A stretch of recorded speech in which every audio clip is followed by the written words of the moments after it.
Madalas mapagkamalang cancer ang sakit na kung tawagin ay LCH o Langerhans cell histiocytosis. Kaya kasi ng cancer, chemotherapy din ang treatment sa ganitong sakit. Alamin natin ang pambihirang sakit na ito na nagpapahirap ngayon sa 2 taong gulang na si Baby Lo-Ann. Nilagnat po siya, tas parang lumalaki po yung tiyan niya.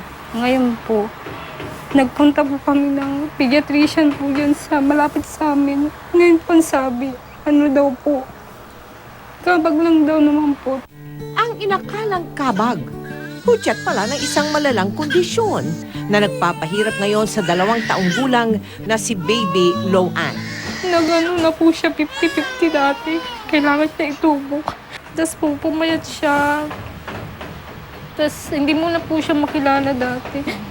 Si Baby Lo-Ann ay na-diagnose na mayroong LCH o Langerhans cell histiocytosis. LCH po kasi meron kang depekto sa cells sa immune system. Kalat yan sa buong katawan. Pwede siyang single system, pwede din siyang multisystem. Yung ating po pasyente, multisystem po siya. Yung bone marrow niya, apektado, mababa yung red cell niya, mababa din yung platelet niya. Tapos yung spleen niya, lumaki din yun. Naapektuhan yung liver niya. So lumaki yung tiyan niya. Basically, sporadic. Lumalabas lang siya sa certain susceptible individuals. Isa si Baby Lo-Ann sa mga beneficiary ng ating Kapuso Cancer Champions at isinailalim na rin siya sa ilang sesyon ng chemotherapy.